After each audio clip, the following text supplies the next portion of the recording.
नमस्कार, स्वागत है आपका हरियाणा डायरी में। मैं हूं आपके साथ दीक्षा चौधरी। देश की रक्षा के लिए बिना अपने और अपने परिजनों के बारे में सोचकर ड्यूटी करने वाले हमारे सेना के जवानों की भूमिका अतुलनीय है। ऐसे में केंद्र और हरियाणा सरकार सेना के जवानों और उनके परिवारों का पूरा ख्याल रखती है। इसी कड़ी में हरियाणा सरकार ने सशस्त्र बलों और केंद्रीय सशस्त्र पुलिस बलों के युद्ध शहीदों के परिवारों के अनुकंपा नियुक्ति नीति 2023 का नाम वीर शहीद सम्मान योजना 2023 करने का निर्णय लिया है।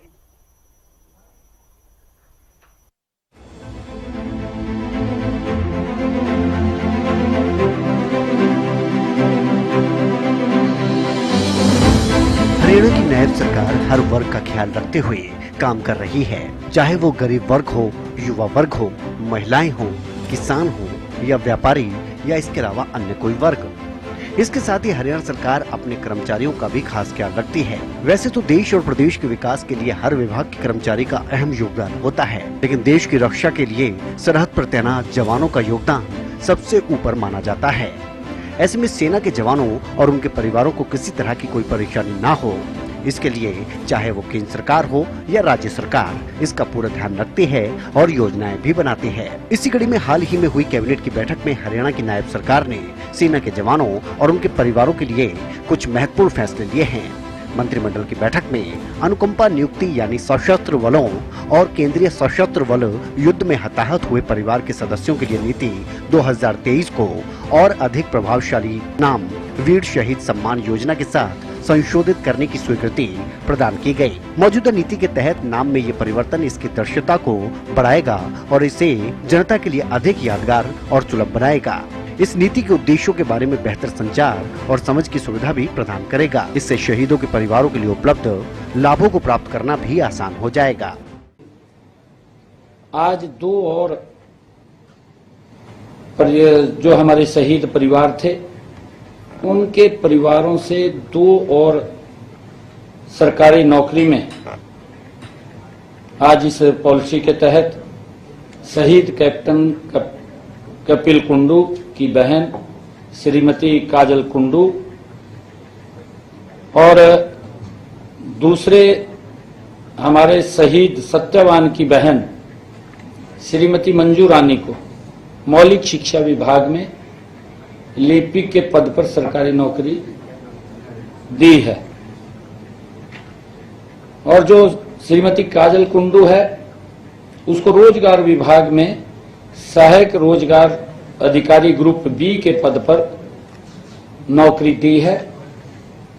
मैं बताना चाहूंगा कि अगर हम ध्यान करें, हमारी सरकार ने लगातार पिछले 9.5 वर्षों में शहीदों के परिजनों के अनुकंपा के आधार पर 369 नौकरी पीछे दी है। दो और आज इसमें जुड़ी हैं। ये संख्या आज 371 वो हो गई है। अगर हम पिछली सरकार का देखें, पिछली सरकार में मैं बताना चाहूंगा कि 10 सालों के कार्यकाल में 2014 से पहले प्रदेश में मात्र 6 शहीदों के परिजनों को ही सरकारी नौकरी दी गई थी। आज हमने इन दोनों मामलों में नियमों में छूट देते हुए सरकारी नौकरी देने के लिए स्वीकृति प्रदान की है, जो फर्स्ट एजेंडा था। और हमारा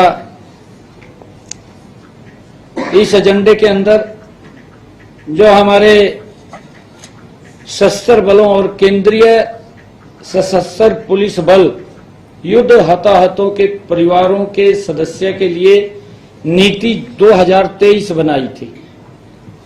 कैबिनेट में आज ये भी एजेंडा आया और उसको स्वीकृति प्रदान की गई। अब इसका नाम बदल करके वीर शहीद सम्मान योजना, वीर शहीद सम्मान योजना अब इसकी स्वीकृति प्रदान की गई है। इस नाम से इस योजना को जाना जाएगा। इसके अलावा हाल ही में हरियाणा की नायब सरकार ने अग्निवीरों को बड़ी राहत देने का ऐलान किया था। हरियाणा सरकार ने पूर्व अग्निवीरों को राज्य पुलिस भर्ती एवं माइनिंग गार्ड भर्ती के तहत 10% आरक्षण देने का फैसला किया।